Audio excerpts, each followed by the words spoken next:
नमस्कार दोस्तों, स्वागत है आपका YouTube channel India Dheeraj Singh के स्टॉक्स में।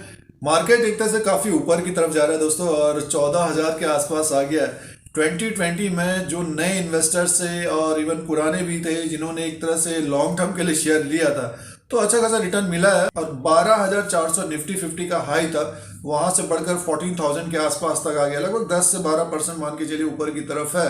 तो आने वाले 2021 में किस तरह का मार्केट रह सकता है, अगर गिरावट होती है, झटका लगता है मार्केट को, तो कौन से शेयर्स खरीदने चाहिए, इसका डिस्कशन करते हैं।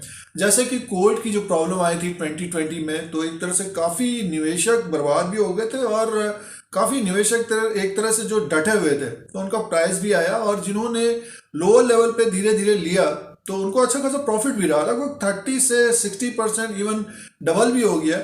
और आने वाले समय में और तेजी की संभावना रहेगी। बट ये कि एक तरफा नहीं चलता है मार्केट, ये भी ध्यान देने वाली बात है दोस्तों। जो भी नए इन्वेस्टर्स इस वक्त वीडियो देख रहे हैं या पुराने भी देख रहे हैं, जिनको प्रॉफिट भी हो रहा है, तो अपने जैसे कि अगर लॉन्ग टर्म के लिए हम बने रहते हैं, अभी मैसेज के द्वारा पूछ भी रहते हैं कि लॉन्ग टर्म के लिए बने रहना चाहिए, कि लॉन्ग टर्म के लिए किस तरह के शेयर खरीदने चाहिए।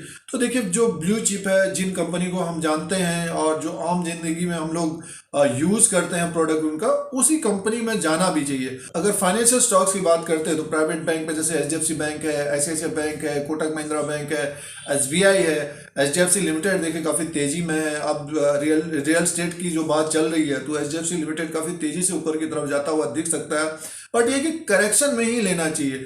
अब देखिए, इसी दिसंबर में एचडीएफसी लिमिटेड काफ़ी लो लेवल पे था। बहुत सारे लोगों को शॉर्ट टर्म के लिए भी बताने की कोशिश थी, 2,500 तक जाता हुआ दिखेगा। उसके बाद अगर वो 52 वीक ब्रेक करता है तो ऊपर की तरफ जाता हुआ दिखेगा। आज भी देखिए ऊपर की तरफ है, आज भी ऊपर की तरफ है। साल का अंत है 2020 का, 2021 में भी ये तेजी की उम्मीद रहेगी। तो गिरावट होता है। अगर टेक्निकल चार्ट के अनुसार आप देखते हैं, तो ये यूट्यूब चैनल को सब्सक्राइब और बेल आइकन को प्रेस करके रखेगा, आप लोगों को अपडेट करते रहेंगे। और ज़्यादातर जो ब्लू चिप के जो शेयर्स होते हैं, उन्हीं को पकड़ने की कोशिश करनी चाहिए। देखिए, एक तरह से पेनी स्टॉक्स होते हैं या स्मॉल कैप और मिड कैप के जो शेयर्स होते हैं, महीने भर में आपको लगभग 20 से 30%, इवन 40% का भी रिटर्न मिलता है। बट ये कि हमारा फोकस ये होना चाहिए कि हमको रिटर्न कितना चाहिए।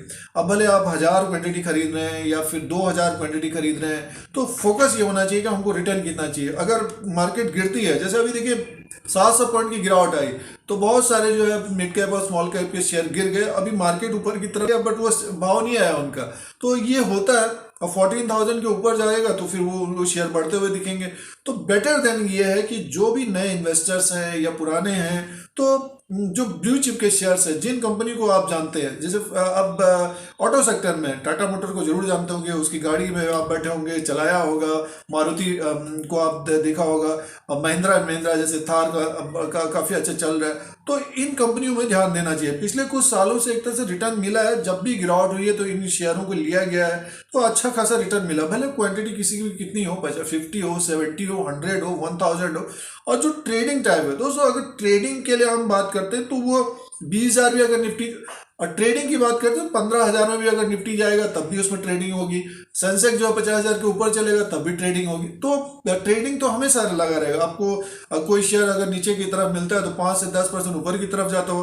बट स्टॉक्स वही होनी चाहिए जो लॉन्ग टर्म के लिए है, स्टॉक्स वही होनी चाहिए। अगर ट्रेडिंग के हिसाब से भी ये लेना जाए तो स्टॉक्स वही होनी चाहिए, उसी के हिसाब से प्रॉफिट भी बनता रहता है। और स्मॉल कैप और मिड कैप में रिटर्न ज़्यादा जरूर रहता है, बट ये कि उसमें ये भी रहना चाहिए कि हमें प्रॉफिट कितना चाहिए, मुनाफा कितना चाहिए, कितना कमाई चाहिए।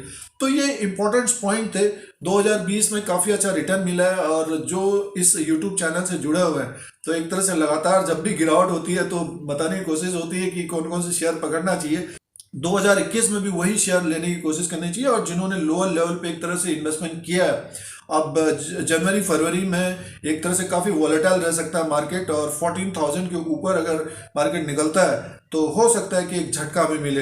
तो इसीलिए दोस्तों एक तरह से आप यहाँ पे थोड़ा सा अलर्ट भी रहना चाहिए। जैसे जैसे शेयर ऊपर की तरफ जा रहा है, तो अपने स्टॉप लॉस को बढ़ाते रहना चाहिए। और अब ब्रोकरेज हाउसेस के जो है टारगेट भी आ रहे हैं, तो वो क्या होता है कि साल भर का टारगेट या फिर 1-2 क्वार्टर का जो उनका अनुमान रहता है, उसके अनुसार रहता है। अगर रिजल्ट खराब आएगा तो डेफिनेटली आपको फिर वो गिरता हुआ भी दिख सकता है। तो कुछ पॉइंट्स होते हैं दोस्तों, अगर आप उनमें से अगर इन बातों को ध्यान में भी रखेंगे, जैसे कि किसी भी कंपनी में इन्वेस्टमेंट करना चाहते हैं उसका बिजनेस मॉडल को जानना बहुत जरूरी है। मान के चलिए गोल्डन रूल है, और बाय कहाँ करना है, सेल कहाँ पे करना है, ये भी हमको जानना बहुत जरूरी है। जब देखिए ये मार्केट 9,000 पे था, 10,000 पे था, तो बहुत सारे लोग उस वक्त निगेटिव थे, बट जो लंबे समय के लिए जो इन्वेस्टमेंट करते हैं, तो इस यूट्यूब चैनल से बताने की कोशिश, बड़े शेयर में रहिए और मार्केट बढ़ेगी तो वो बहुत तेजी से बढ़ सकते हैं। और बहुत सारे लोगों ने देखिए रिलायंस एक तरह से 1,000 के आसपास, 1,200 के आसपास, 1,300, इवन 2,000 के ऊपर चला गया, 2.5 गुना दे दिया। तो 7-8 महीने में अगर 2.5 गुना मिलता तो प्रॉफिट भी बुक किया बहुत सारे लोगों ने।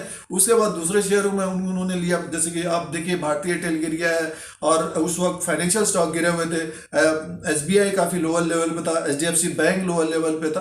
तो जिन्होंने अभी आप इन्वेस्टमेंट किया है नीचे के लेवल पे, तो आने वाले समय में निफ्टी 50 में और तेजी की संभावना रहेगी। बट ये है कि थोड़ा सा यहाँ पे अलर्ट भी रहना चाहिए। जो हमें 5 साल में रिटर्न मिलता है वो हमें मान के चलिए 7-8 महीने में मिला है, तो ये एक ध्यान में देना चाहिए। अब जैसे बहुत सारे लोग जो पुराने भी इन्वेस्टर्स हैं, बेचना भी बहुत जरूरी है। अभी एक मैसेज डाला था, यूको बैंक उन्होंने 2003 में लिया था, अब वो बढ़ के जो है 140-150 तक चला गया। बहुत सारे, इलाहाबाद बैंक देखिए बहुत ऊपर की तरफ था, जो PSUs बैंक थे।